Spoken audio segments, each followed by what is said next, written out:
موت کے میسنجر، یعنی موت کا پیغام دینے والا. سیدھی کمر کے بعد کمر خم ہونا، جھکاؤ پیدا کرنا. کالے بال کے بعد سفید بال ہونا، موت کا میسنجر. کانوں میں، آنکھوں میں اور اعضاء میں تغیر، یعنی تبدیلی آنا عمر کی وجہ سے. ایک تو نا ویسے جوانی میں کوئی مرض ہو گیا، کان پھٹ گیا یا کچھ ہو گیا، نہیں، عمر کے ساتھ ساتھ سنوائی میں کمی آنا، نظر میں کمی آنا، اور اسی طرح ہاتھ پاؤں میں وہ قوت نہ رہنا. یہ سب تقریباً میں پا رہا ہوں اپنے اندر.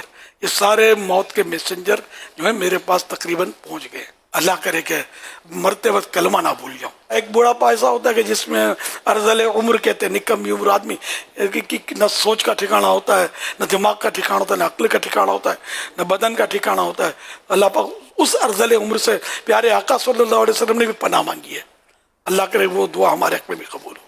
باقی ہم لوگ تو 75 سال کراس کر گئے، باقی 80 سال میں تو تعزیتی پیغامات بناتا ہوں. کبھی کوئی 100 سال 100 کے اوپر کے بھی تعزیتی پیغامات کے لیے مل جاتے ہیں. تو یوں عمریں بھی لوگ ہیں گزار رہے ہیں. بس آخر موت ہے، بچ کر جانا کسی نے نہیں ہے. حضرت موسیٰ علیہ السلام کا واقعہ، تو ملک الموت آئے اور وہ طویل واقعہ ہے، تو وہ بارہ خداوند میں حاضر ہوگی.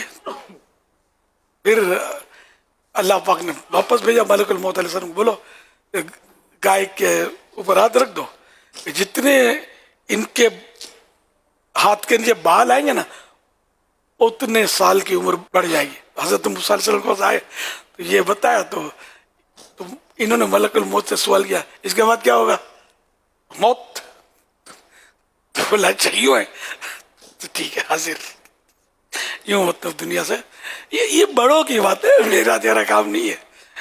موسیٰ علیہ السلام کی تو اولو العزم پیغمبر ہے، عام رسولوں میں بھی ان کا مقام بلند ہے. آپ نے جو فرمایا کہ ارذل عمر والا، تو یہ تو خاتم النبیین صلی اللہ تعالی علیہ وآلہ وسلم نے جو دعا فرمائی، یہ تو تعلیم امت کے لیے نا، ورنہ نبی تو اسی سے پاک ہے. کوئی ایسا مرض ہی نہیں آ سکتا جس سے لوگوں کو دوری ہو، گھن کھائے، نفرت ہو.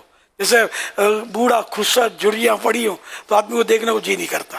تو نبی میں تو کوئی ایسا مرض بھی نہیں آ سکتا کہ جس سے لوگ دور بھاگیں. ان میں تو کشش ہی کشش، کشش ہی کشش.